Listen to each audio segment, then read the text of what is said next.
Welcome to our March 2021 Priority Report. As we approach conferences and events very differently, obviously during COVID, we hope that you were able to participate in some of this month's CUNA Governmental Affairs Conference virtual sessions. Even more importantly, we hope that you were able to join us on our virtual hike from home visits with our Michigan congressional delegation. Well, we're in the midst of completing those CUNA GAC hikes, and we're happy to report we've had hundreds of credit union leaders engage with us on this very critical part of our association mission.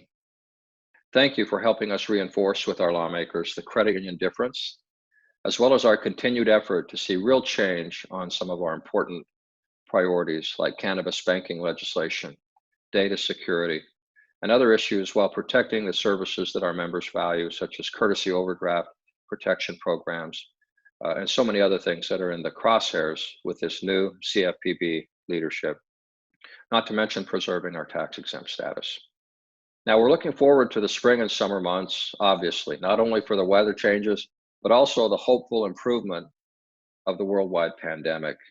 We know each of you this past year has had to bear at times extremely stressful situations while navigating the personal safety of teams and family members. We know the loss brought on by COVID has been devastating for so many in our credit community, and we're holding you close in our thoughts during these challenging times as we see light at the end of the tunnel. And as we look to the coming months, hope is around us with more and more vaccinations happening and the optimism that soon all those who want a vaccine, which is hopefully a substantial majority of the population, will have access to one as soon as early summer. And hopefully some degree of normalcy occurs thereafter. Now, we'd like to congratulate the 2021 Michigan Credit Union League Award winners. We were able to announce these recipients at the end of February and are excited to showcase some of the amazing leaders and credit unions from Michigan. A complete list of those winners can be found on our website, and we will be honoring them in person at our Michigan Credit Union League Annual Convention and Exposition in August in Traverse City. We're so excited to gather again and network and renew our friendships. Also, as you know, our education team has continued to push the envelope on virtual webinars. We're happy to be launching a diversity, equity, and inclusion series, as well as host another discussion on employer issues related to COVID vaccines. Further, we're partnering with the League of Southeastern Credit Unions on some virtual events to expand networking opportunities and to learn from our peers in other parts of the country. We hope that you'll consider joining your colleagues from Michigan and in other states at these events with our partner league. We know most of you are aware of a very concerning recent bulletin from the Department of Insurance and Financial Services related to business membership eligibility. We understand that the interpretations made by DIFs in the bulletin are troubling, especially as it relates to existing bylaw provisions and geographic boundaries requiring the majority of business owners, majority of assets and business activities to be within a credit union's designated field of membership. We've been working closely with our outside legal counsel, Chuck Holzman, who's very experienced and knowledgeable in these areas, to do a complete review and statutory history of the relevant sections of the Michigan Credit Union Act. We have a scheduled call with our DIFs director and DIFs leadership to discuss this bulletin in detail in the coming weeks. I have had personal conversations with DIFs director Anita Fox and continue to reach out to her. In the short term, though, we advise that going forward, credit unions work with your legal counsel and work to adhere to the direction in the bulletin. We always recommend that. But we're going to work to make the changes necessary to ensure that credit unions are able to continue serving small businesses as they have done in the past. Finally, on the association side, we're putting together a push through our C-Link cooperative advertising campaign to reach small minority-owned businesses, especially in urban areas that have not been able to take advantage of Paycheck Protection Program loans. We know that there are barriers and challenges unique to these businesses, and we hope that the industry will be a catalyst for connecting credit union PPP loans with the needs of these minority-owned businesses. Our Cube TV team is working on the creative aspects of this, and we ask that you help us by proactively promoting your willingness to serve these small businesses with PPP loans. We can really make a difference together. As always, thank you for your support and continued engagement with the Michigan Credit Union League and the Credit Union National Association, the Michigan Credit Union Foundation, and CU Solutions Group. Now on to some regular League and CUSG updates. On the federal advocacy front, approximately 160 Michigan Credit Union leaders attended CUNA's annual Governmental Affairs Conference virtually in early March. And we were pleased to have most of those leaders participate likewise in virtual hike from home meetings with our congressional delegation, as well as our NCUA chairman, Todd Harper. These meetings gave us an opportunity to hear from our delegation and from our regulator about the issues that they're most focused on and most concerned about. And it allowed us to discuss our priorities and to identify the level of support we have from the members of our delegation. Now, also in Washington, President Biden has signed into law this massive COVID relief legislation bill. Among the $1.9 trillion bill's big ticket items, it provides $300 per week for unemployment benefits through September, sends direct payments of $1,400 to individuals making less than $75,000 a year and couples earning less than $150,000 per year. The bill also sends approximately $350 billion to state and local governments to assist with their many challenges, directs $130 billion to schools to help with reopening, provides $160 billion for vaccine development and distribution efforts. And important to credit unions, the bill establishes a $10 billion housing assistance fund that can be leveraged by housing development authorities like Michigan to help struggling Americans make mortgage and utility payments. This was a top priority for Michigan Credit Union League, and it allocates $30 billion to assist renters and landlords also hurt by the pandemic. And finally, the legislation renews the paid and sick leave payroll tax credits in last year's Families First Coronavirus Response Act. It also makes both state and federally chartered credits eligible for the credits, which is obviously important. Now, Congress is expected to turn its attention quickly to another very large piece of legislation, a national infrastructure bill that likewise could cost approximately $2 trillion and would direct funds toward making improvements to our nation's roads, bridges, energy grid, and broadband infrastructure.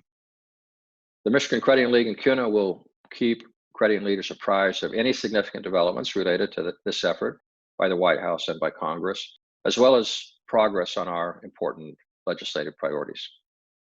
Now, at the state advocacy level, the 2021 session is in full swing with deliberation of the fiscal year 2022 budget and committee meetings to review new pieces of legislation. Both leadership teams have several priorities to address this term, with many of them popping up in the early days of 2021. Last month, the Michigan Credit Union League gave a presentation to the House Financial Services Committee regarding the credit union movement. Our own Patty Corkery and True Community Credit Union CEO Chrissy Siders teamed up to educate new committee members on the roles that credit unions play in their communities, highlighting how credit unions rose to the challenge during the early days of the pandemic, throughout the challenging times, and continue to do so today. The committee was impressed with our ability to make a difference in our communities during these challenging times, and they were thrilled to see the financial literacy initiatives that credit unions engage in throughout the year. Now, payday lending legislation, or legislation to expand the powers of payday lenders, has been reintroduced by Representative Matt Hall in our legislature in Michigan. We're currently working with a coalition of likewise concerned stakeholder groups to oppose this legislation. This has been a major focus for us in meetings with our legislature. And in fact, we have been connecting with the representatives that voted in support of the legislation in the last term to vocalize the alternatives that credit unions and others are offering, and the fact this legislation is simply not only not necessary, but could have some harmful effects on our economy and on the people who are taken advantage of. We're also monitoring vaccine distribution and vaccine priorities. We're working with DIFS and the governor's office and Health and Human Services to ensure that financial frontliners can get a vaccine during phase 1C of the distribution plan, if possible. Shifting to regulatory compliance, the advocacy team is continuing to collaborate with the Compliance Network to provide helpful and educational meetings with key leaders in the compliance space. For the first quarter meeting, the team is working with the Attorney General's office to address the new elder financial exploitation legislation that was enacted at the end of last year's legislative session. There are a couple of new examination requirements for credit unions, so these meetings will be really important to understand what the Attorney General's office is looking for and to help prepare credit unions to be compliant. We're also working to secure a meeting with the Michigan Gaming Control Board to discuss the legalization of sports betting and online gambling in Michigan. Now, this is a hot topic among compliance professionals and credit union leaders in our industry. At the state level, we continue to monitor COVID-19 orders coming out of the Michigan Department of Health and Human Services and MIOSHA, and we'll be updating summaries on our COVID-19 response webpage as those issues evolve. We'll do our best to keep you informed. Now, at the federal level, Michigan credit union leaders, as I said, recently had an opportunity to hear from NCUA Chairman Todd Harper about the direction of the NCUA under his leadership and various agency initiatives. Leaders were able to share with the chairman our industry's position on a potential NCUSIF premium increase and our stance on net worth relief, how we feel about prompt corrective action proposals, and NCUA's CAMELS rating modifications, all big issues. So the League, CUNA, and the Compliance Network and local credit union leaders are following proposed regulatory changes and their impact on credit unions. When appropriate, we will submit comments to educate regulators on the impact of these proposed changes or work with members of the Compliance Network and local credit unions to help draft their responses to these proposed regulations.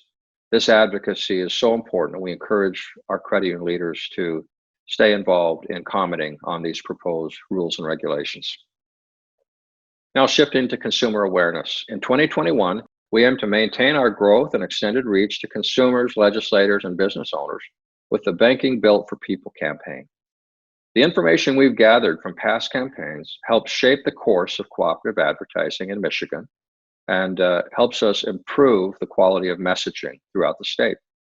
As satisfaction with CU Link continues to grow year over year within our industry, we strongly encourage all credit unions to contribute their full fair share to the campaign. We continue to see a strong correlation between this campaign's investment, the level of funding, and the level of public awareness and support for credit unions that it generates. Together, we are making a difference.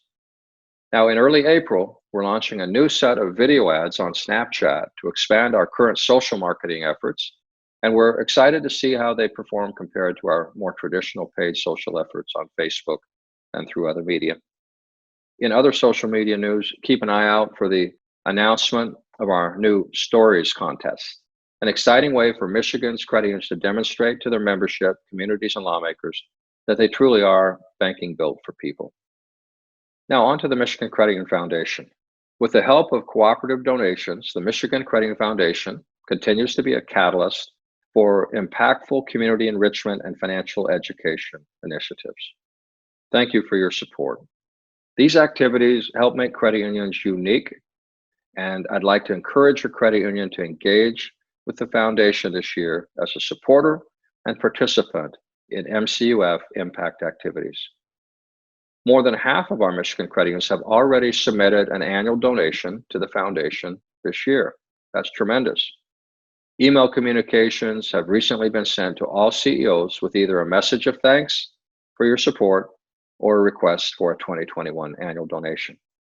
This communication also extended an invitation to participate in current Michigan Credit Union Foundation initiatives focused on helping to increase our impact with member financial health and community enrichment. Registration for the foundation-funded Enhanced Financial Counseling Certification Training is now open until April 2nd.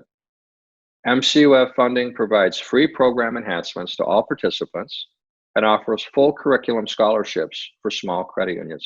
Staff in member service, branch management, lending, collections, and community education will benefit from this knowledge and will be better equipped to guide members toward increased financial security and wellness, a really important area of our commitment as an industry.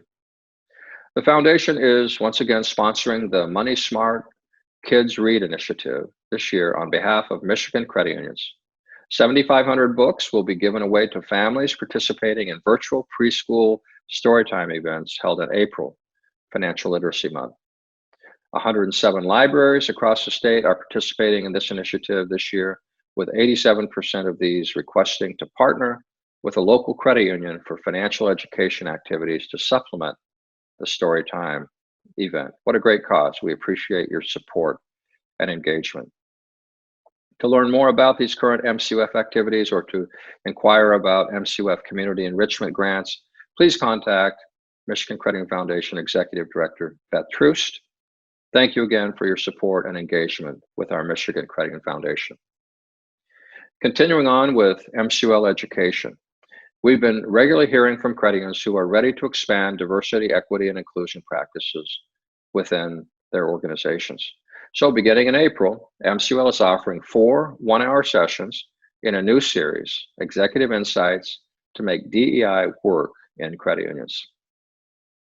Led by Ayanna King, CEO of Maximum Communications, the series is limited to 25 participants on a first-come, first-served basis and is designed to leave credit union leaders with solutions to address the implementation of DEI practices for varied groups. Now, the sessions are geared specifically for C-suite management and HR professionals and will fill requests for solutions on taking DEI initiatives to the next level. You don't want to miss this opportunity. For more information and to register at mcul.org, registration is $549 per person for affiliated members, and all sessions take place from 10 to 11 a.m. Additionally, a quick update on the Michigan Credit Union League CUSG Annual Convention and Exposition. We're so excited that the event this year has been moved from June to August 22nd through the 25th, in person, Sunday through Wednesday, at the Grand Traverse Resort and Spa. We are so looking forward to gathering again as a credit union community. We continue to closely monitor CDC guidelines and executive orders during our planning process, and we're excited about the way the event is shaping up. So be sure to save the dates and watch for more information in the coming months. Now on to CU Solutions Group. At CUSG, we're excited about the expansion of Love My Credit and Rewards and the latest time-relevant offers. Nearly 200 credit unions have now enrolled in the new tracfone offer across the country, giving their members access to wireless plans with no activation fees, no cancellation fees, unlimited free plan switching, no contracts, and a credit union exclusive discount. Additionally, for those credit unions who make promoting this offer a priority, there is a revenue share opportunity. So far, $1.1 million has been committed to participating credit unions across the country. And now is the perfect time to share this offer with members. Tax season is one of the busiest seasons for wireless companies. Letting your members know they have access to discounted tracfone services could save them from getting tangled into an inflexible multi-year contract. Currently, there is an exclusive limited time offer for members of participating credit unions. They can get up to 25% off devices like the iPhone SE through April 15th. If you're interested in learning more, you can join one of the upcoming tracfone webinars on March 17th and April 1st. For the 60 credit unions and counting who are offering the Identity IQ offering through Love My Credit Rewards, their employees can receive up to a 70% discount on identity theft protection. Members receive up to 35% off. And this is no small value add. The FTC received 1.4 million reports of identity theft in 2020. That's twice as many as the prior year in 2019. We have 2 upcoming webinars to help you learn more about Identity IQ, again on March 27th and April 7th. The rising popularity of fintech and the repercussions of the pandemic have highlighted how money management habits are changing among Gen X, Millennial, and Gen Z consumers. In the past year, many have looked for resources to create a financial plan for the first time. And our partner, pocketnest, digs into the details in a newly published material on their website, including their white paper called The Saving Grace of FinTech: How Credit Unions Will Outlast COVID-19, along with a helpful infographic, The 8 Faces of the Millennial. Now, we've always been excited about pocketnest's comprehensive financial planning tool that's designed for a mobile-first consumer base. And we'll be sharing more on the latest insights and how pocketnest is perfectly aligned with the credit union People Helping People mission. Connect with us on Facebook and LinkedIn if you haven't already, or register for a personalized demo on the CUSG pocketnest webpage to see how this tool builds unique user profiles to create recommendations customized to each member's individual financial situation. Now, understanding your members' needs and desires must be balanced with that same thoughtfulness toward your employees. I touched on this in last month's CEO Connect series, 5 strategies for reinventing your credit union during a crisis. Part of understanding how to deliver on your promises to both groups in the new environment is through strategy, planning, and employee engagement. So planningpro, our product planningpro, has always helped credit unions, large and small, evaluate priorities as a unified team, keep everyone on the same page, and present progress to a board of directors and leadership team. In the current widespread remote work and member engagement environment, we've seen our core strategic planning platform, planningpro, give credit unions and other organizations the guidance they need to execute on and measure the success of goals and key performance indicators. Another pressing concern and challenge for credit unions is how to deliver continuing education and professional development when traditional in-person events are still on pause. 2 of our divisions, Performance Solutions and Strategic Advisory, have come together to address this need. Our strategic advisory experts have created content, including several leadership sessions for our Learning Center, the TLC Learning Center, our learning management platform. Planning for a virtual governance, risk, and compliance conference this spring is also underway via our e-advisory platform. Sessions will focus on compliance education related to the NCUA supervisory priorities and will showcase speakers from our strategic advisory consultants. If you aren't already familiar with our e-advisory virtual consulting, there are currently 20 resources for credit unions. These include templates, do-it-yourself event and training kits, hybrid training seminars, and required compliance training bundles and digital downloads. Content is continuously being reviewed and updated. Well, that's all for this month's priority report. Thank you for joining us. If you have questions about anything that I've covered, please reach out to me personally or to one of my team members.